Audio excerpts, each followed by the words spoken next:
Well, it goes back to history. So let's talk about history and then where we are today.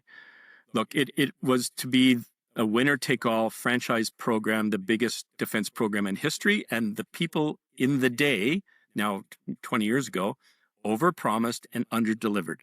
And as a test pilot who was part of the development of that airplane, I can tell you it was technologically remarkably difficult to mature every bit of the capabilities that we promised. But we're over that hump.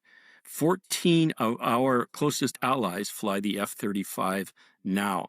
Nations like Denmark and Belgium and Germany have actually added more aircraft to their orders because they believe in the capability that comes with it.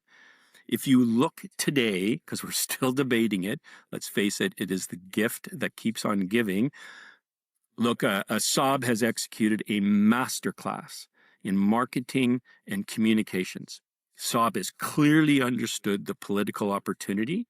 They also understand that in the press in Canada, all across, not you in particular, there is a very thin understanding of anything that relates to defense. And the Canadian public is more than upset, incredibly emotional to anything, anti-Trump and anti-American. And you put those all together, and SAAB has realized they have a unique opportunity, and they are doing their very best to capitalize it, even though every military expert has tried to explain to the Canadian public, press, and politicians why an old generation aircraft is not survivable in modern warfare and does not work in Canada. Look, it's not cheaper.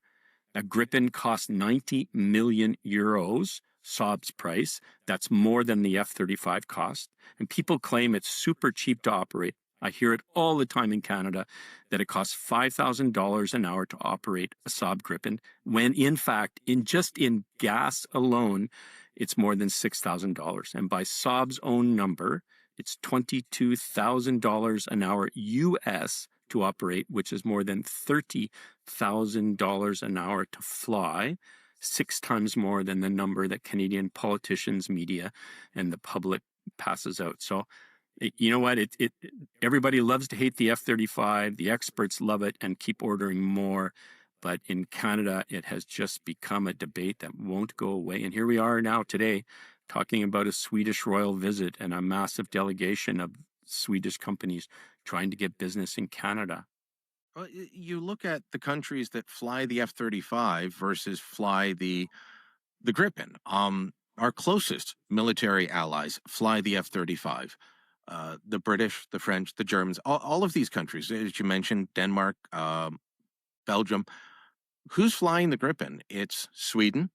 It is the Czech Republic and Hungary. Those are probably the 2 closest. Hungary's part of NATO. But mostly it's Brazil and South Africa.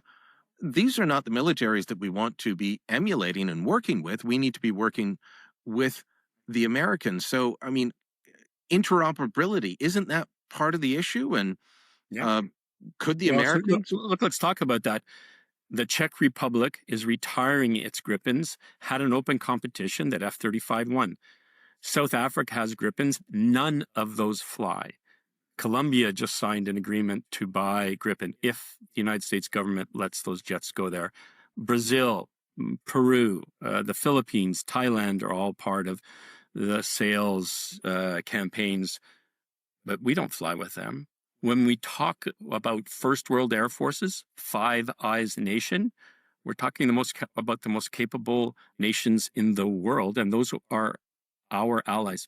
Yes, a SAAB Gripen flown by Swedes is interoperable with other NATO nations. It can fly in formations, even though it's an airplane that has no stealth and can easily be seen and shot down.